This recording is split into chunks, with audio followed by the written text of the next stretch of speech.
नमस्कार मित्रांनो. तर चला आजच्या नवीन कथेला सुरुवात करूया.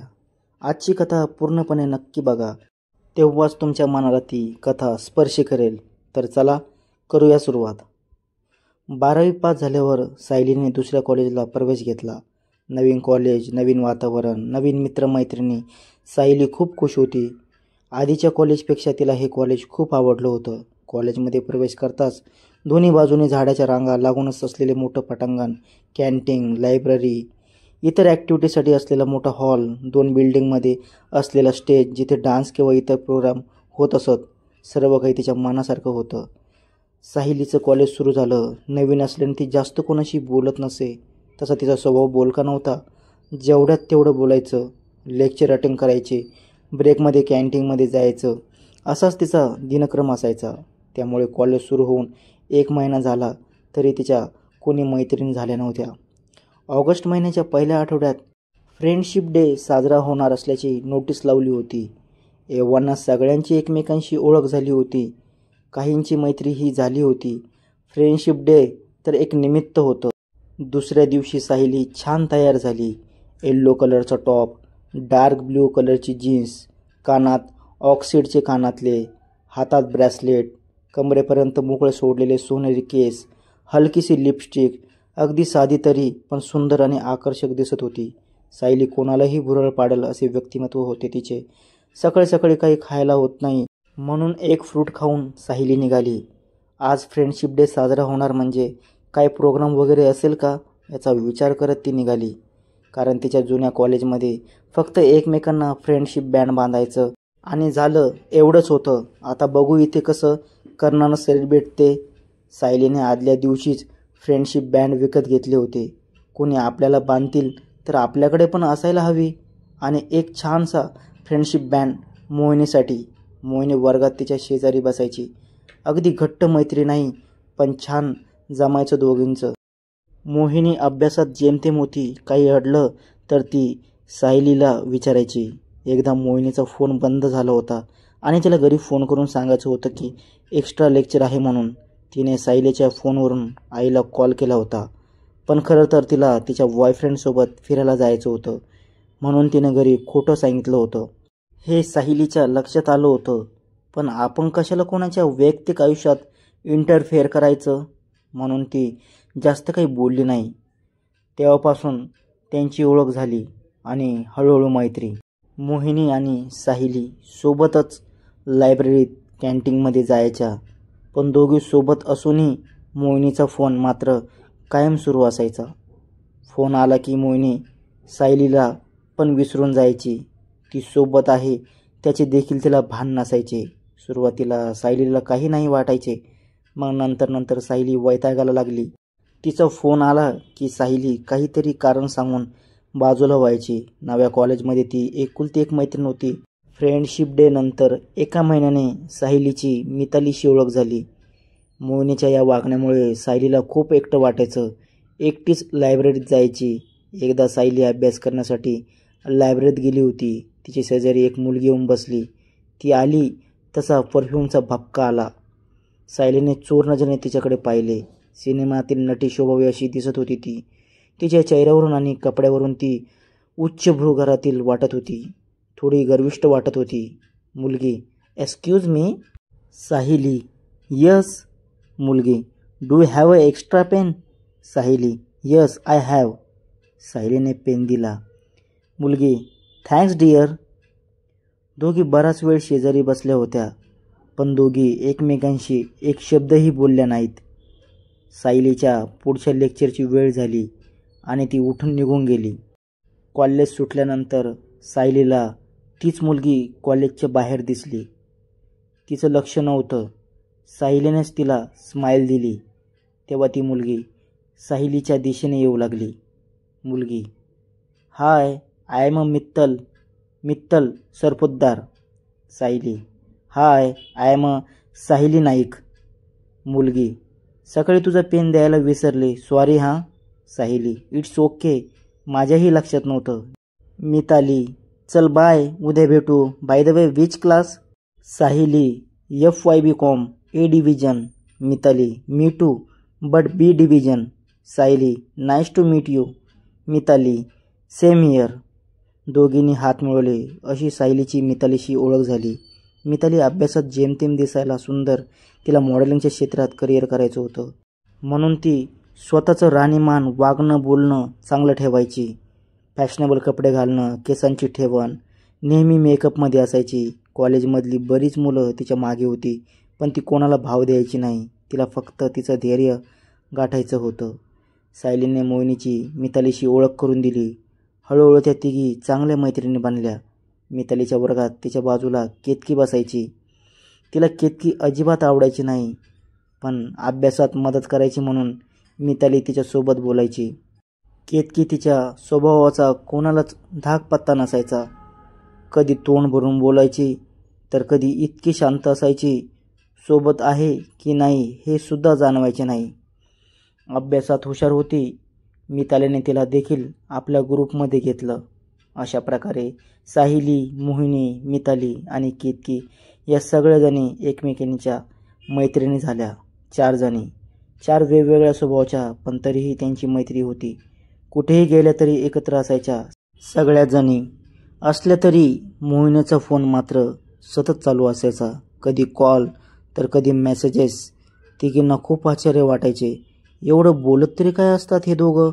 मोहिनी सोडली तर तिघीपैकी कोणाचे बॉयफ्रेंड नव्हते, म्हणून त्यांना थोडं विचित्र वाटायचं.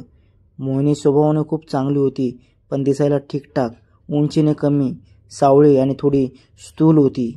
मितालीला तर ती काकूबाई वाटायची. एवढ्या नावाजलेल्या आणि शिक्षणात अग्रेसर असलेल्या कॉलेजमध्ये शिकत असताना पण मोहिनी नेहमी पंजाबी ड्रेस घालून यायची. कधी फॅशनेबल कपडे घालून आलेली पाहिली नाही. हिचा कोणी कसा बॉयफ्रेंड बनू शकतो, असा मितालीला नेहमी प्रश्न पडे. त्या दिवशी मितालीने दोघींना सांगितले की उद्या मोहिनीचा वाढदिवस आहे, आपण तिला सरप्राईज देऊया. मिताली, सायली, ते सगळं ठीक आहे, पण ती येणार आहे का कॉलेजला? कारण या कपल्सचं वेगळं सेलिब्रेशन असतं. मे बी ती येणार पण नाही. सायली, अगं ती येईल, कारण उद्या प्रोजेक्ट सबमिट करायचा आहे. थोडा वेळ आली तरी चालेल ना. आपण कॅन्टीनमध्ये सेलिब्रेट करू आणि मग तिला जायचं तर जाऊ दे. Mitali, let's see. सायलीने सगळं प्लॅन करून ठेवलं होतं. लेक्चर संपल्यावर बाकीच्या मैत्रिणी मोहिनीला घेऊन कॅन्टीनमध्ये येणार आणि सायली तोपर्यंत जाऊन केक घेऊन येणार, असं ठरलं होतं. दुसऱ्या दिवशी ठरल्याप्रमाणे मोहिनीचा वाढदिवस तिघींना खूप छान साजरा केला. मोहिनी खूप खुश होती. तिला या तिघींनी सरप्राईज दिलं, तसं तिने देखील त्यांना सरप्राईज दिलं. आज कॉलेजमध्ये अंकुश येणार होता. सेलिब्रेशन झाल्यावर मोहिनीने अंकुशला कॉल केला. तो कॉलेजच्या जवळ पोचला होता. मोहिनी आपल्या मैत्रिणींना घेऊन कॉलेजच्या गेटच्या बाहेर आली. सगळ्यांनाच उत्सुकता होती, कसा असेल मोहिनीचा बॉयफ्रेंड. चौघी गप्पा मारत उभ्या होत्या. तेवढ्यात अंकुश आला आणि मोहिनी हॅप्पी बर्थडे स्वीटहार्ट असं म्हणून एक गुलाबाचं फूल आणि एक गिफ्ट दिलं. मोहिनीने थँक्यू म्हणत फूल आणि गिफ्ट घेतलं. तिघी त्याच्याकडे बघत राहिल्या. व्यायामाने कमवलेली पिळदार शरीरयष्टी, गोरा रंग, 5 फूट 8 इंच उंची, चेहऱ्यावर गोड स्माईल, डोळ्यावर गॉगल. वयाच्या 19व्या वर्षीच त्याने स्वतःच्या शरीरावर खूप मेहनत घेतली होती. परफेक्ट मॉडेल शोभेल असा होता तो. सायली तर पाहतच बसली. तो आला तेव्हा सारं जग थांबलं होतं तिच्यासाठी. फक्त तो दिसत होता. एका सेकंदासाठी तिला वाटलं त्याला मिठी मारावी. दुसऱ्या क्षणाला ती भानावर आली. अरे, हा काय विचार करतोय आपण? आपल्या मैत्रिणीचा बॉयफ्रेंड आहे तो. वेडी कुठली, आणि हे सगळं सिनेमात होतं, खऱ्या आयुष्यात नाही. तिच्या घरातलं वातावरण खूप कडक होतं, त्यामुळे कोणता मुलगा आवडणं तर दूरची गोष्ट, मुलाशी मैत्री करण्याला देखील परवानगी नव्हती. शाळेत असतानाही ती शांत होती. दिसायला सुंदर, मोहक असल्याने बऱ्याच मुलांनी तिला प्रपोज केलं होतं, पण तिने कोणालाही आपल्याजवळ फिरकूही दिलं नव्हतं. फक्त अभ्यास आणि अभ्यास. पण जेव्हा तिने अंकुशला पाहिलं ती विरघळली. अंकुश आल्यावर मोहिनीने त्याची तिघींशी ओळख करून दिली. तो देखील सगळ्यांना आधीपासून ओळखत असल्याप्रमाणे त्यांच्याशी गप्पा मारत होता. थोड्या वेळाने ती दोघे निघून गेली. इथे तिघींची कुजबूज सुरू झाली. किती फरक आहे दोघांमध्ये, असं म्हणत त्या तिघी आपापल्या घरी जायला निघाल्या. घरी जाताना सुद्धा अंकुश तिच्या डोळ्यासमोरून जायला तयार नव्हता. त्याचा विचार थांबवण्याचा खूप प्रयत्न करत होती, पण विचार काय तिला स्वस्थ बसू देईना. अंकुश किती भारी दिसतो, त्यानं कसं काय मोहिनीला पसंत केलं काय माहीत. मोहिनी जरा पण शोभत नाही त्याला. एकतर ती दिसायला पण साधारण आणि उंचीने पण कमी. म्हणतात ना प्रेम आंधळ असतं, एवढे दिवस ऐकून होते, आज प्रत्यक्षात पाहिले. घरी आल्यावर फ्रेश होऊन सायली जेवायला बसली. थोडंसं खाऊन लगेच अभ्यासाला बसली.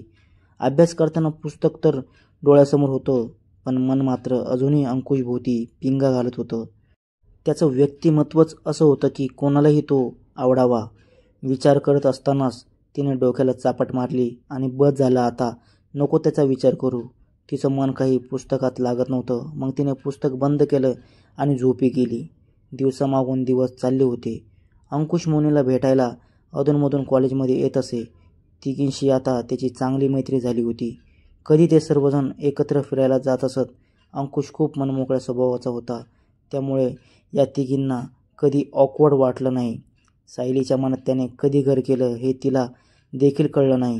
तो तिला आवडू लागला होता. सतत त्याच्याशी बोलावं, त्याला भेटावं असं वाटायचं. तिला जाणीव होती की तो आपला कधीच होऊ शकत नाही, म्हणून ती टाळायची. त्याला पण तो स्वतःहून फोन करायचा, गप्पा मारायचा. त्याच्या मनात सायली फक्त एक मैत्रीण होती, पण सायली त्याच्यात गुंतत चालली होती. तिलाच कळत नव्हतं तिला काय होतंय. तारुण्याच्या उंबरठ्यावर असलेल्या तिला प्रेम ही भावना नवीन होती. आता ते सर्वजण कॉलेजच्या शेवटच्या वर्षाला होते. या वर्षी जास्तीत जास्त वेळ अभ्यास करण्याचे ठरवले. त्याप्रमाणे सगळे भरपूर अभ्यास करत होते. शेवटच्या वर्षाला निकाल लागला. सगळेच चांगल्या गुणांनी उत्तीर्ण झाले. सर्वांची स्वप्ने आणि वाटा वेगळ्या होत्या. कॉलेज हा एक धागा होता जो या सर्वांना आजपर्यंत बांधून होता. पण आता कॉलेज तर संपलं, तसे सगळे आपापल्या मार्गाने निघून गेले. सायली एका कंपनीमध्ये नोकरीला लागली, साधारणतः 4 वर्षानंतर.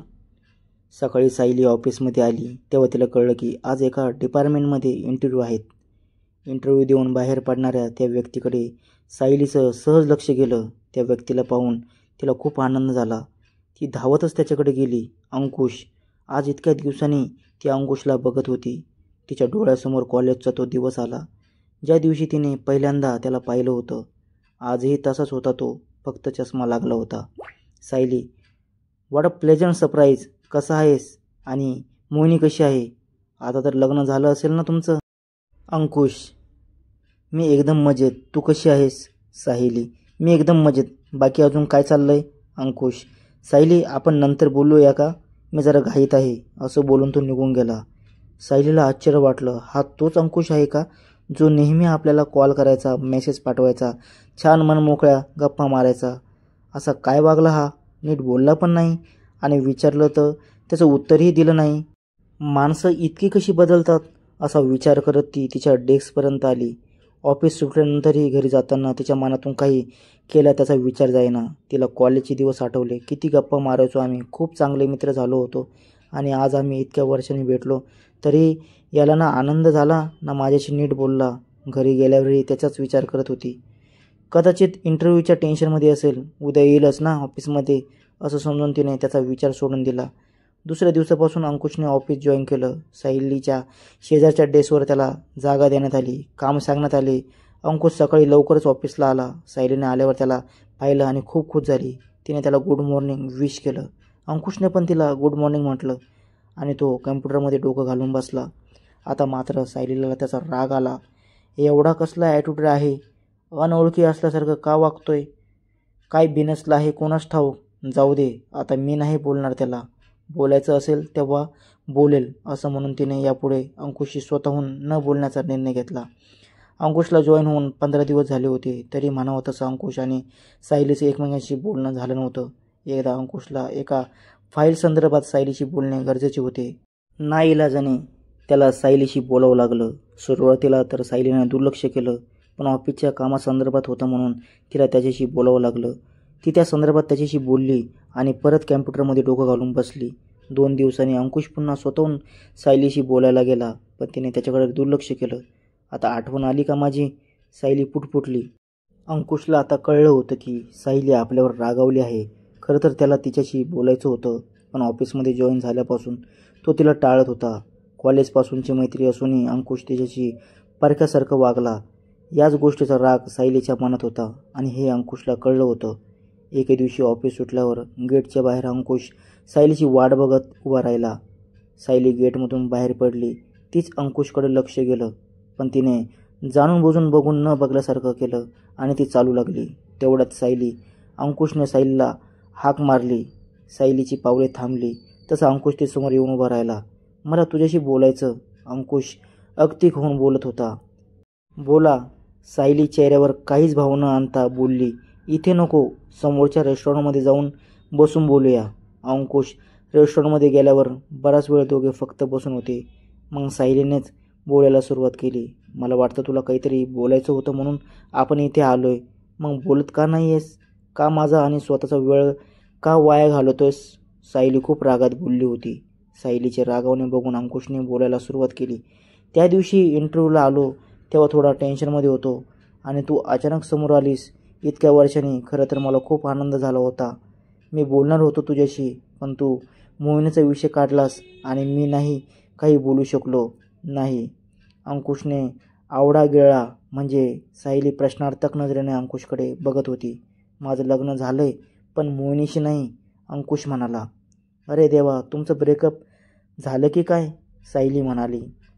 हो, मी आणि केतकीने लग्न केलं, अंकुश म्हणाला. काय? सायली इतक्या मोठ्याने ओरडली की आजूबाजूची लोक त्यांच्याकडे बघायला लागली. तिला ओसळल्यासारखं झालं. तू काय डोक्यात पडला काय तू? आणि केतकीशी लग्न? खोटं खोटं बोलतोस ना तू? सकाळपासून कोणी भेटलं नाही का तुला? माझी मस्करी करतोयस? सायली वैतागून म्हणाली. मला माहीत होतं तुझा विश्वास नाही बसणार, पण हेच सत्य आहे. अंकुशच्या डोळ्यात पाणी आलं. सायलीला काय बोलावं हे सुचत नव्हतं. अनेक प्रश्न होते तिच्या मनात. अंकुश, तुझं आणि मोहिनीचं तर एकमेकावर खूप प्रेम होतं. आम्ही तिघींनी बघितलं तुम्हाला नेहमी एकत्र. फ्रँकली स्पीकिंग, तुम्ही जरा ऑड कपल होतात, पण आम्हाला खात्री होती काही झालं तरी तुम्ही एकमेकांना कधी अंतर देणार नाही. एवढं सगळं छान चालू असतानाही केतकी तुमच्यामध्ये कधी आली? सायलीने तिची शंका बोलून दाखवली. सांगतो. कॉलेज झाल्यानंतर मोहिनीला नोकरी करता करता पुढचं शिक्षण घ्यायचं होतं आणि मला फक्त नोकरी करायची होती. कारण नोकरी असल्याशिवाय मोहिनी आणि माझं लग्न होणं अशक्य होतं. नशिबाने आम्हा दोघांना 3-4 महिन्यात नोकरी मिळाली. तिने पुढच्या शिक्षणासाठी ॲडमिशन घेतलं. नोकरी आणि तिचा अभ्यास, माझी नोकरी यामुळे आम्हाला एकमेकांना वेळ द्यायला मिळायचा नाही. दररोज भेटणारे, गप्पा मारणारे आम्ही क्वचित भेटत असू. फोनवर मात्र रोज बोलत होतो. असं वाटत होतं की आम्ही एकमेकापासून लांब होतोय. असेच दिवस चालले होते. साधारणतः 2 वर्षानंतर माझ्या बाबांनी मला सांगितलं की त्यांनी माझ्यासाठी मुलगी बघितली आहे.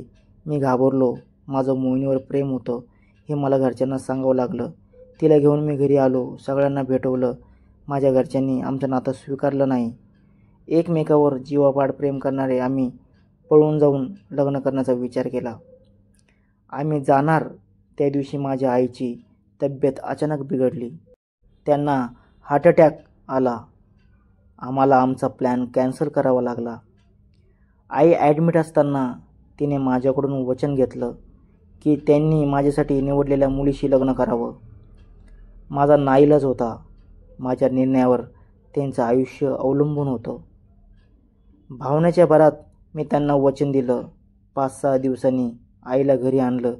त्यांची तब्येत थोडी सुधारल्यावर तिने मला त्या मुलीबद्दल सांगितलं. ती केतकी होती. मी तिला भेटायचं ठरवलं. तिला तर माझ्या आणि मोहिनीबद्दल माहीत होतं. मी मनातून सुखावलो होतो ती नकार देईल, मग आईला आमचं नातं स्वीकारावं लागेल याच विचारात होतो. मी भेटलो तिला, पण जे अपेक्षित नव्हतं ते घडलं. तिनं सांगितलं मी आवडायचो तिला. तिने मला वचन दिले की मी मोहिनीपेक्षा जास्त प्रेम करेन आणि खुश ठेवेन. आमचं लग्न झालं. मी सोडून घरातले सगळे खुश होते. सुरुवातीला सगळं सुरळीत चाललं होतं, पण जसजसे दिवस चालले होते तसं मला तिचं वागणं खटकायला लागलं. तिचा स्वभाव खूप संशयी होता. मी कुठेही गेलो की सारखी कॉल, मेसेज करायची. एकट्याने कुठेही जाण्याची मुभा नव्हती. हळूहळू घरच्यांनाही आपली चूक कळून चुकली. आईला तर इतका धक्का बसला की तिला पुन्हा अटॅक आला. मग मी ठरवलं की कसं का असेना आता आपले हेच नशीब म्हणून जगायचं. सगळ्यांना सुख मिळतेच असे नाही ना. तुला माहीत आहे माझं लग्न झालं आणि 6 महिन्यानंतर मला कळलं की मोहिनीचं लग्न ठरलं. खूप वाईट वाटलं तेव्हा. आमचं खरंच खूप प्रेम होते एकमेकावर, पण आज आम्ही दोघेही वेगळे झालो होतो. नंतर काहीच बातमी नाही कळली. मी पण खूप टेन्शनमध्ये असायचो. लग्न झाले म्हणून राहतोय, बाकी काहीच नाही. एक तर माझ्या मनाविरुद्ध लग्न झालं आणि त्यातही ती अशी वागते, असं बोलून तो रडेवेला झाला. सायलीला त्याचं लहान मुलासारखं रडणं बघून वाईट वाटलं. ती त्याला समजू लागली. सायली, हे बघून तू असं रडू नकोस. जे झालं ते तुमचं नशीब होतं. आता ते बदलता येणार नाही. त्यावेळी काय बोलायचे हे तिला सुचत नव्हते. तिने त्याला समजवलं आणि तिथून निघाली. सायलीला खूप वाईट वाटत होते. अंकुशची अवस्था तिला बघवत नव्हती. कॉलेजमध्ये असताना एकदम डॅशिंग असणारा अंकुश खूपच आगतिक झाल्यासारखा वाटत होता. दुसऱ्या दिवसापासून सायली आणि अंकुश पूर्वीप्रमाणे बोलायला लागले. ऑफिसमध्ये एकत्र काम करणं, नंतर सोबत घरी जाणं, लंच, कधी डिनर एकत्र करणं, हे सर्व सुरू होतं. अंकुश आता पूर्वीसारखा आनंदी राहू लागला होता. दिवसेंदिवस केतकीचा संशयपणा आणि चिडचिड वाढत होता. पण अंकुशनं ठरवलं होतं की तिच्याकडे दुर्लक्ष करून स्वतःच्या आनंदाचा विचार करायचा आणि सायलीसोबत तो आनंदी होता. तर सायलीलाही आपला जुना मित्र पुन्हा भेटला म्हणून तीही आनंदी असायची. सायली आणि अंकुशच्या मैत्रीला आता 2 वर्षे झाली. एकदा ऑफिसमध्ये कामानिमित्त सगळ्यांना उशिरापर्यंत थांबावे लागणार होते.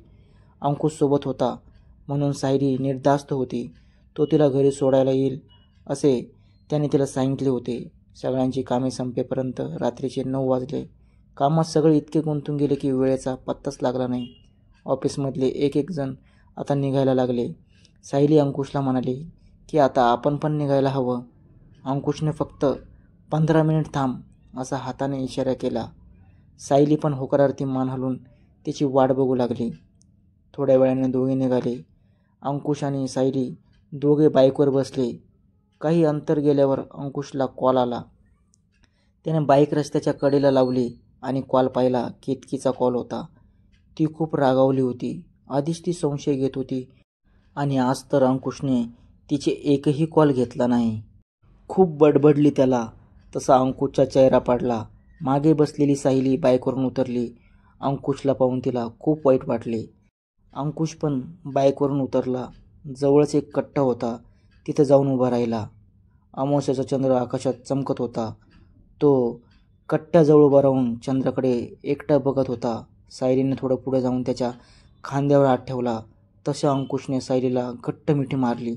अंकुशच्या अशा अचानक वागण्याला काय प्रत्युत्तर द्यावे या समभ्रमात पडली सायली. आज तो दुःखी होता. त्याला सांत्वनाची गरज होती. कधी काळी सायली ज्याच्या प्रेमात होती, आज त्याने तिला मिठीत घेतलं होतं. मग ते अनावधानाने का होईना, एका क्षणासाठी ती सारं काही विसरली. तिनेही त्याच्या मिठीला प्रतिसाद दिला. आयुष्यात प्रथमच सायलीला कोणीतरी एवढी कडकडून मिठी मारली होती. अंकुशच्या डोळ्यातील अश्रू थांबत नव्हते. सायली त्याला धीर देण्याचा प्रयत्न करत होती. सायलीला आज खूप आनंद झाला होता. अंकुशच्या मिठीतून बाहेर येऊच नये, हा क्षण इथेच थांबावा असं तिला मनोमन वाटत होतं. काही वेळाने ती भानावर आली आणि मिठी सोडत त्याला बाजूला केलं. सायली, अंकुश, नको ना रडूस, शांत हो. हे बघ, मी तुझी परिस्थिती समजू शकते. असं नाही बोलणार. सांभाळ स्वतःला. त्याची नजर तिच्याकडे गेली. तिच्या डोळ्यात बघू लागला. ते जिथे उभे होते तिथे वाहनांची वर्दळ कमी होती. काळोख झाला होता. प्रकाश होता. तो फक्त अमावस्याच्या चंद्राचा आणि चमकणाऱ्या चांदण्याचा. दोघे एकमेकांच्या डोळ्यात बघत होते. आज वेगळीच चमक होती दोघांच्या डोळ्यात. त्याने हळूच तिच्या गालावरून आपली बोटं फिरवली. त्याचा स्पर्श होताच सायलीने डोळे मिटून घेतले. त्याची बोटे तिच्या नाजूक गुलाबी होठांना स्पर्श करू लागली. तिच्या अंगावर शहारे येऊ लागले. हृदयाची धडधड वाढू लागली. श्वासोच्छ्वास वेगाने होऊ लागले. ती मान खाली घालून उभी होती. त्याने तिच्या हनुवटीला धरून तिचा चेहरा वर केला आणि हळूच तिच्या ओठावर आपले होठ टेकवले. सायली त्याच्या स्पर्शाने सुखावली होती. ती देखील त्याच्यात सामावली होती.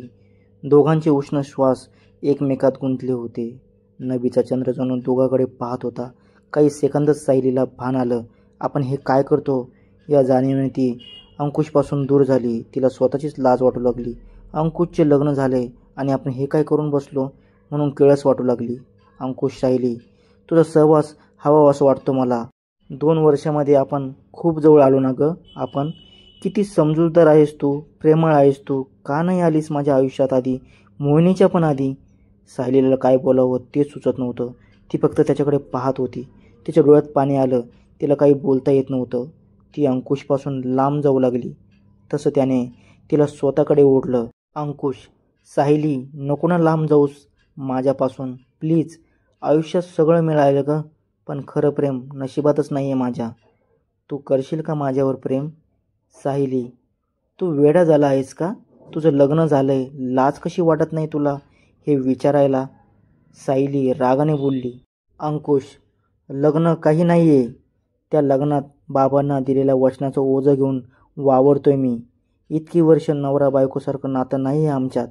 मला गरज आहे तुझी, तुझ्या साथीची. प्लीज नाही म्हणू नकोस. असं म्हणून त्याने पुन्हा तिला मिठी मारली. मिठी सोडवण्याचा प्रयत्न करत असतानाच अंकुश अजूनच मिठी घट्ट केली. ती मिठी सोडवण्याचा प्रयत्न करत बाजूला झाली. अंकुश, प्लीज मला असं झिडकरू नकोस, तो अगतिकपणे म्हणाला. सायली, लग्न, प्रेम या गोष्टी तुला काय पोरखेळ वाटतात? एकीबरोबर प्रेम करायचं, दुसरीबरोबर लग्न करायचं आणि तिसरीबरोबर अफेअर करायचं. तुला काहीच कसं वाटत नाही बोलताना? जरा तरी विचार करून बोल. आणि आता खूप उशीर झालाय आपल्याला निघायला. तुझी बायको तिथे वाट बघत असेल. अंकुश, अफेअर नाही, आपण लग्न करू. मी केतकीला सोडतो. सायली, प्लीज. अंकुश, मला मोहात पाडू नकोस. खूप प्रयत्नाने मी विसरू शकले आहे, आता पुन्हा नाही. असं म्हणून ती रडू लागली. अंकुश, काय विसरू शकलीस? सायली, काही नाही. मनातल्या मनात काय बोलून गेले मी. ती काही बोलण्यास टाळटाळ करू लागली. अंकुश, सांग ना प्लीज. असं म्हणून त्याने तिचे दोन्ही हात हातात घेतले आणि गळागळा करू लागला. सायली, कसं सांगू तुला? मोठा उसाचा टाकत. मला आवडला होतास तू. ज्या क्षणी मी तुला पहिल्यांदा पाहिलं तेव्हाच बघतच बसले होते तुझ्याकडे. तुझं बोलणं, तुझं वागणं याचं एक वेगळंच आकर्षण निर्माण झालं होतं माझ्या मनात. दिवस रात्र फक्त तुझाच विचार यायचा. वाटायचं आपल्या आयुष्यात कोणीतरी असाच यावा. कदाचित प्रेम ही नाजूक भावना माझ्यात जन्म घेत होती, पण मला जाणीव होती सत्याची. काय असतं ना, आपल्याला तेच आवडतं जे आपल्या नशिबात नसतं. असंच झालं माझंही. पण मी तुला माझ्यासाठी मिळवण्याचा कधीच प्रयत्न केला नाही, कारण कितीही केलं तरी तू आणि मोहिनी सोबत होतात. थोडं वियर्ड होतात तुम्ही दोघे, पण ती खुश होती तुझ्यासोबत. मी नोटीस केलंय, तुझ्याशी बोलताना ती फक्त तुझी असायची. काळाचं वेळाचं काही भान नसायचं तिला. कदाचित म्हणूनच मलाही त्यावेळी असं वाटायचं माझंही कोणीतरी असावं जो माझ्यावर आणि मी ज्याच्यावर प्रेम करेन. कधी कधी हेवा वाटायचा तुम्हा दोघांचा. अंकुश, मग आता तुझी इच्छा पूर्ण करू का मी? सायली, तू खरंच वेडा आहेस. मला आता तुझ्याशी काही बोलायचं नाही. प्लीज आपण इथून जाऊया, खूप उशीर झाला. खरंच सायली खूप रागावली होती, म्हणून अंकुशने आता काही न बोलता तिथून निघण्याचा निर्णय घेतला. अंकुशने तिला घराजवळ सोडलं.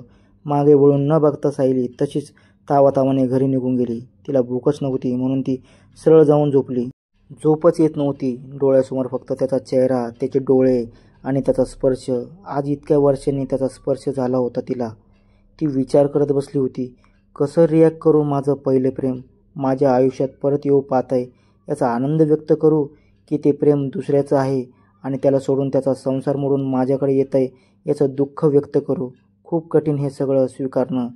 त्या दिवसानंतर सायलीनं ठरवलं होतं अंकुशला बघायचं नाही, भेटायचं नाही, त्याच्याकडे सरळ दुर्लक्ष करायचं. त्या दिवशी जे झालं ते झालं. चूक दोघांची होती. आता पुन्हा ते उगाळण्यात काही अर्थ नाही. म्हणून तिनं ठरवलं त्याच्याकडे दुर्लक्ष केल्यानेच सगळं काही व्यवस्थित होईल.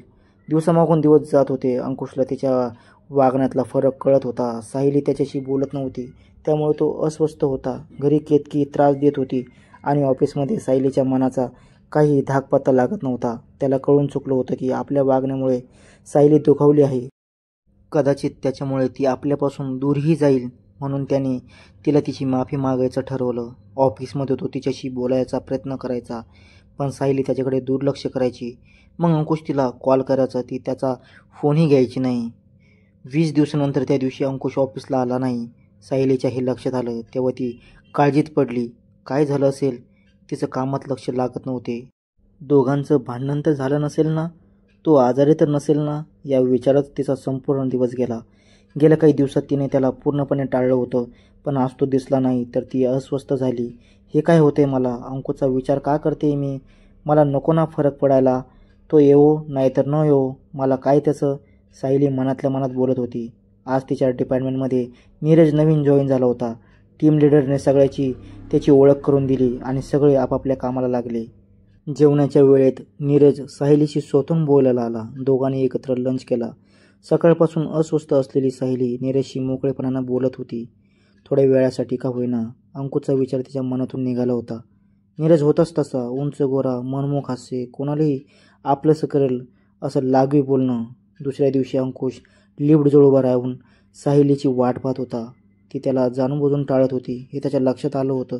म्हणून ऑफिसमध्ये जाण्याअगोदर तिच्याशी त्याला बोलायचं होतं. काही वेळातच साहिली येते. लिफ्टजवळ अंकुशला पाहून पुढे जायला कचरते. दोघांची नजरानजर होताच ती खाली मान घालून लिफ्ट समोर उभी राहते. अंकुश, काव्या जरा थांबशील का? मला बोलायचं तुझ्याशी. साहिली, मला तुझ्याशी काही बोलायचं नाहीये. अंकुश, मला कळते तू मला टाळतेस, माझी चूक झाली. भावनेच्या भरात मी पण, प्लीज तू माझ्याकडे असं दुर्लक्ष करू नकोस. मला नाही सहन होत आहे तुझं हे वागणं. काल घरी होतो पण एक क्षण असा नाही गेला की तुझी आठवण नाही आली. साहिली, अंकुश, हे सगळं बोलायची ही वेळ नाही. दोघं बोलत असताना नीरज तिथे आला. त्याला साहिली थोडी अस्वस्थ वाटत होती. Neeraj, hi Sahili, good morning. Is everything okay? Sahili, yes fine. Good morning Neeraj, this is Ankush. Neeraj आपल्या डिपार्टमेंटमध्ये कालपासून जॉईन झाला.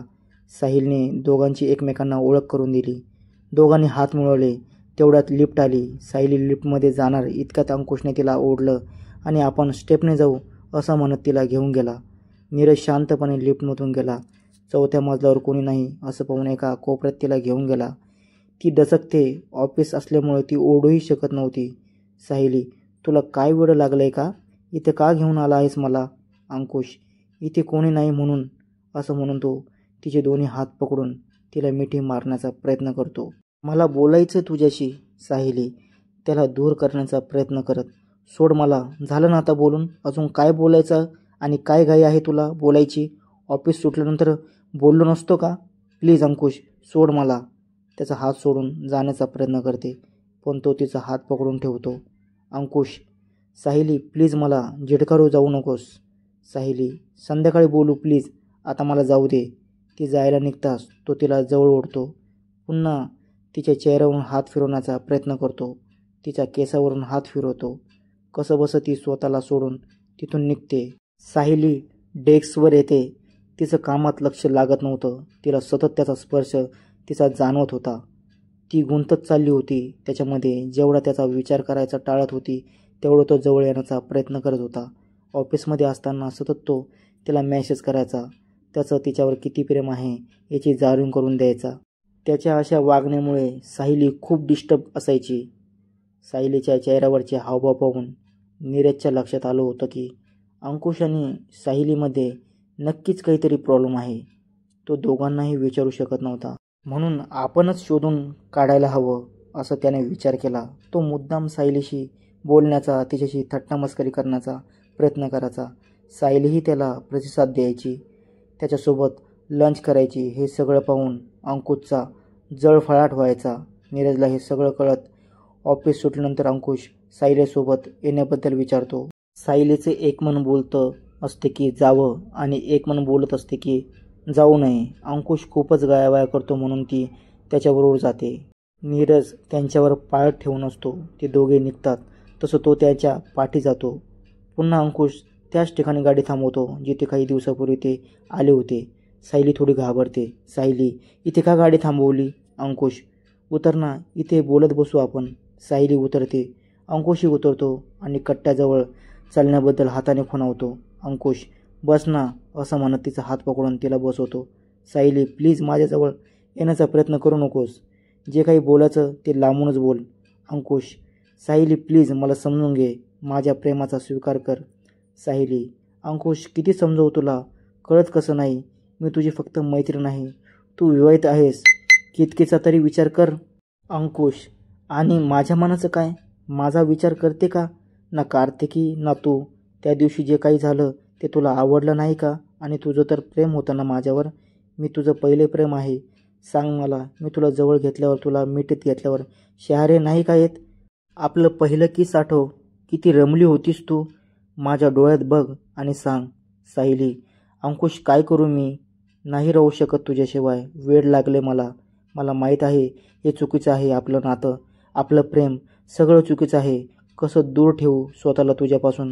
माझं पहिलं प्रेम होतास तू, पण आता आपलं नातं शक्य नाही आहे. तुझं लग्न झालं आहे म्हणून मी तुला रिक्वेस्ट करते, तू नको मला फोर्स करू. मी या नात्याला न्याय नाही देऊ शकत. आपण इथेच थांबूया. आपण जे क्षण एकत्र घालवलेत ते स्वप्न समजून विसरून जाऊ. हेच आपल्या दोघांच्या आयुष्यासाठी चांगलं आहे. मी हात जोडते तुझ्यासमोर. प्लीज यापुढे मला प्रेमाची गळ घालू नकोस. खूप त्रास होतोय मला या सगळ्यांचा, तुझ्या जबरदस्तीच्या प्रेमाचा, तुझ्या वागण्याचा. असं वागू नकोस की मी तुझा द्वेष करायला लागेल. खूप सुंदर, खूप गोड प्रेम होतं माझं तुझ्यावर. ते असंच राहू दे माझ्या मनात. मी कायम प्रेम करेन तुझ्यावर. माझ्या हृदयाच्या एका कोपऱ्यात बंदिस्त करून ठेवेन तुझं प्रेम. इतकी वर्ष तेच करत आली आहे, पण माझ्याकडून प्रेमाची अपेक्षा करू नकोस. आता परिस्थिती खूप वेगळी आहे अंकुश. ठीक आहे, मी यापुढे तुला प्रेमाचं काही बोलणार नाही, पण तू माझ्याशी अशी तुसडपणे वागू नकोस. माझा द्वेष करू नकोस. मला टाळू नकोस. प्लीज एवढं करशील. आपण पुन्हा नव्याने आपलं नातं सुरू करू, आपली मैत्री सुरू करू, पण तू माझ्यापासून लांब जाऊ नको प्लीज. सायलीने होकारार्थी मान हलवली आणि ते दोघे जायला निघाले. काही अंतरावर उभ्या असलेला नीरज दोघांचं बोलणं ऐकतो. ते दोघे निघताच तसं नीरज पण जायला निघतो. दुसऱ्या दिवसापासून सायली आणि अंकुश पुन्हा बोलायला लागतात, पण अंकुशचा स्वभाव थोडा बदलतो. तो सायलीवर आपला हक्क दाखवण्याचा प्रयत्न करतो. तिने त्याला प्रेमासाठी नाही तर मैत्रीसाठी होकार दिलेला असतो हे तो विसरून जातो. रात्री अपरात्री तिला मेसेज करणं, कधीही कॉल करणं आणि नाही उचलला तर तिला रागवणं, तिला भेटायला बोलवणं. सायलीला त्याचं हे वागणं अजिबात आवडत नाही, पण त्याच्या आनंदासाठी ती सगळं सहन करते, त्याला भेटते. काही दिवसात तिला या सगळ्याचा खूप त्रास व्हायला लागला होता. सायली हतबल झाली होती. ती जेवढा अंकुशपासून दूर जाण्याचा प्रयत्न करत होती तेवढी अजूनच त्याच्याकडे ओढली जात होती. अंकुश तिला स्वतःपासून दूर होऊच देत नव्हता. सायलीची मनस्थिती दिवसेंदिवस ढासळत चालली होती. शेवटी नीरजने ठरवलं सायलीशी बोलायचं हवं. नीरजने सायलीला ऑफिस सुटल्यानंतर कॉफी प्यायला जाऊ असा मेसेज केला. सायलीनेही जाण्याची तयारी दाखवली. ऑफिस जवळच्या कॅफेमध्ये नीरज सायलीची वाट बघत बसला होता. आज काहीही झालं तरी सगळं काही सांगून टाकायचं असे मनोमन ठरवलं होतं त्याने. 15 मिनिटांनी सायली आली. नीरजला इकडे तिकडे शोधलं आणि तो दिसला तसं टेबलजवळ जाऊन उभी राहिली. नीरजने बसण्याचा इशारा केला. सायलीने मोबाईल बॅगमध्ये ठेवला आणि खुर्चीवर बसली. नीरजने दोघांसाठी कॉफी ऑर्डर केली. बराच वेळ सायली शांत होती. नीरजने बोलायला सुरुवात केली. नीरज, सायली सायली तुला काही बोलायचं आहे का? सायलीने त्याच्याकडे पाहिले तेव्हा नीरजला बोलताच येईना. खूप प्रयत्नांनी त्याने विषयाला सुरुवात केली. नीरज, हो म्हणजे कसं बोलू हेच कळत नाही आहे. दीर्घ श्वास घेऊन, सायली ही तू काय करतेस? वेडी झाली आहेस का तू? सायली, कशाबद्दल बोलतोयस तू? नीरज, अंकुशबद्दल. मला सगळं कळलं आहे. सायलीला घाम फुटतो, कारण आजपर्यंत तिच्या आणि अंकुशच्या नात्याबद्दल तिने कोणालाही सांगितलं नव्हतं. सांगण्यासारखं नातं नव्हतंच त्यांचं. सायली, तुला कसं काय कळलं? सायली अडखळत विचारते. नीरज, मी जॉईन झाल्यापासून बघतो तू खूप डिस्टर्ब असायचीच. तुझ्या वागण्याचा काही अर्थ लागत नव्हता आणि मी तुला असं बघू शकत नव्हतो. म्हणून त्या दिवशी मी अंकुशचा आणि तुझा पाठलाग केला. तुम्हा दोघांना एकत्र पाहिलं आणि मग तुझ्या अवस्थेचं कारण कळलं. सायली, मी जरा स्पष्टच बोलतो. तो फक्त तुझा वापर करतोय. त्याची गरज संपली की तो तुला सोडून जाईल. सायली, मग काय करू मी? असं म्हणत ती रडायला लागते. नीरज, कधीकधी आपण आयुष्यात असे काही निर्णय घेतो की ज्यामुळे आणि आपल्या आयुष्यात अशी माणसं येतात की ज्यांच्यामुळे आपण सुखी नाही राहू शकत. तेव्हा अशा व्यक्तींना आपल्या आयुष्यातून कायमचं काढून टाकण्यातच शहाणपणा ठरतो. सायली, नीरज, तू कधी कोणावर प्रेम नाही केलंस म्हणून तू हे बोलू शकतोस. मला सगळं कळतंय. ज्या वाट्यावर मी उभी आहे तिथून पुढे गेल्यावर मला सुख कधीच नाही मिळणार, कारण ते सुख कधी माझं नव्हतंच. तो फक्त भास होता आणि भास फक्त वेदना देऊ शकतो, सुख नाही. आजपर्यंत मी जे अनुभवलं ते मला मिळावं याची खूप इच्छा होती माझी, पण अंकुशसोबत आयुष्य घालवावं असं मला कधीच नाही वाटलं. जे माझं नव्हतं आणि यापुढे माझं कधी होणार नाही त्याची अपेक्षा का करू? या सगळ्यांची जाणीव आहे रे मला, पण म्हणतात कळतंय पण वळत नाही. खूप प्रयत्न केला स्वतःला समजवण्याचा, त्याच्यापासून दूर जाण्याचा, त्याला झिटकारण्याचा, पण नाही होत माझ्याकडून काहीच. पण तू का माझ्या आयुष्यात इतका इंटरेस्ट घेत आहेस? डोळे पुसत सायली त्याला विचारते. नीरज, कारण मला तू खूप आवडतेस. मला लग्न करायचं तुझ्याशी. सायली, नीरज हे काय बोलतोयस तू? अरे आता तर भेटलो आपण आणि इतक्यात प्रेम, लग्न? सायलीलाही काय बोलावं हे सुचत नव्हतं. नीरज फक्त तिचा मित्र होता. आपल्याबद्दल असं काही त्याच्या मनात असेल असं तिला वाटलं नव्हतं. नीरज, सायली, कदाचित तू मला ओळखत नाहीस. आपण एकत्र कॉलेजमध्ये होतो. कॉलेजमध्ये असल्यापासून आवडायचीस तू मला. कॉलेजच्या पहिल्या दिवशी तुला पहिल्यांदा पाहिलं आणि तेव्हापासून फक्त तुझाच विचार, पण कधी तुझ्याशी बोलण्याची हिंमत नाही झाली. थोडा घाबरट होतो आणि मुलीशी काय तर कोणाशी बोलायचं जमायचं नाही. तुला मी आवडलो नाही तर पण दुरूनच बघायचो. तुला येता जाता कॅन्टीनमध्ये, लायब्ररीमध्ये, कॉलेजच्या प्रोग्राममध्ये तू साडी नेसून यायचीस ना, तेव्हा तर रात्रीची झोप लागायची नाही मला. कॉलेजची 3 वर्ष ते आजपर्यंत मी फक्त तुझा आणि तुझाच विचार केला. तुझ्यावर खरं प्रेम केलं. ऑफिसमध्ये आलो त्या दिवशी तुला पाहिलं आणि वाटलं की मला नशिबाने अजून एक संधी दिली आहे. कॉलेजमध्ये असताना मी तुझ्याशी बोलू शकलो नाही, माझ्या प्रेमाबद्दल सांगू शकलो नाही.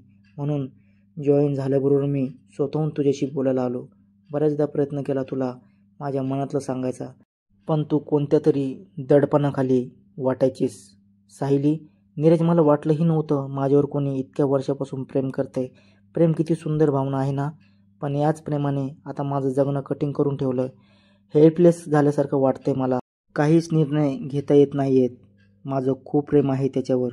मी त्याला नाही विसरूही शकत नाही आणि त्याला स्वीकारूही शकत नाही. खूप त्रास होतोय मला या सगळ्यांचा.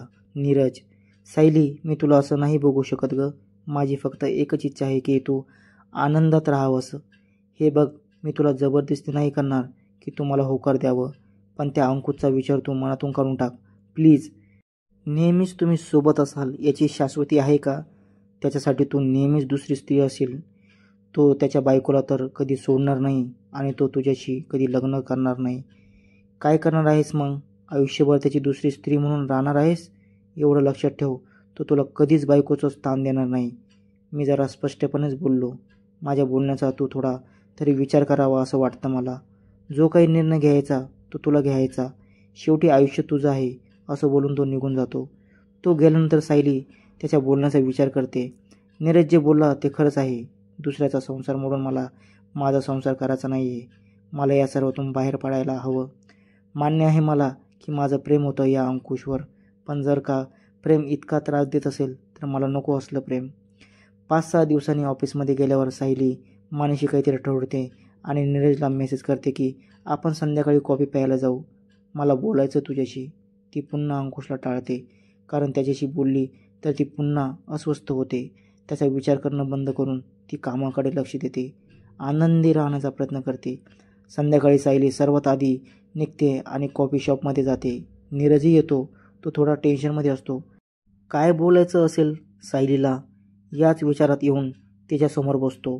तो आल्यावर लगेच सायली बोलायला सुरू करते. सायली, नीरज किती प्रेम करतोस माझ्यावर? नीरज, तिच्याकडे पाहून, मला चंद्र, सूर्य, तारे यासारखं काही नाही बोलता येत किंवा अलंकारिक भाषा नाही वापरता येत, पण मी वचन देतो की तुझ्या डोळ्यातून कधी पाणी नाही येऊ देणार. तुझ्या चेहऱ्यावरचा आनंद नाही कधी कमी होणार. आयुष्यभर तुला साथ देईन आणि फक्त तुझ्यावर प्रेम करत राहीन. असं बोलून त्याच्या डोळ्यात पाणी तरळतं आणि तो खाली मान घालून बसला. सायली, त्या दिवशी तू जे काही बोललास याचा खूप विचार केला. प्रेम किती सुंदर भावना आहे, पण ती जर योग्य व्यक्तीवर केली तरच प्रेमातून आनंद मिळायला हवा. त्याचा त्रास नको व्हायला. काही वेळासाठी मी विसरले होते, नको त्या वाटेवर जात होते. मला मदत करशील या सगळ्यातून बाहेर पडायला? मदत करशील मला पुन्हा पूर्वीसारखी आनंदी बनायला? नीरजच्या डोळ्यात आनंद अश्रू उभे राहतात. काय बोलावं हे सुचत नव्हतं त्याला. ती त्याच्या हातावर हात ठेवते आणि त्याला विचारते, will you marry me? Neeraj होकारार्थी मान हलवतो. दोघं कॉफी पितात आणि एकत्र निघतात. निघताना सायलीला काहीतरी आठवतं. ती पर्समधून मोबाईल काढते आणि अंकुशला कॉल करते. सायली, हॅलो अंकुश, एक गुड न्यूज द्यायची आहे तुला. मी आणि नीरज लग्न करतोय, असं म्हणून तिने कॉल कट केला. सायलीच्या चेहऱ्यावर एक समाधान होतं आणि नीरजच्या चेहऱ्यावर आनंद. तर मित्रांनो, कशी वाटली आपल्याला ही हृदयस्पर्शी कथा? आवडली असेल तर व्हिडिओला लाईक करा, सोबतच कमेंट करा आणि शेअर पण करू शकता. जे कोणी आमच्या चॅनलवर नवीन असाल त्यांनी चॅनलला सबस्क्राईब करून बेल घंटा आयकॉन प्रेस करा. धन्यवाद.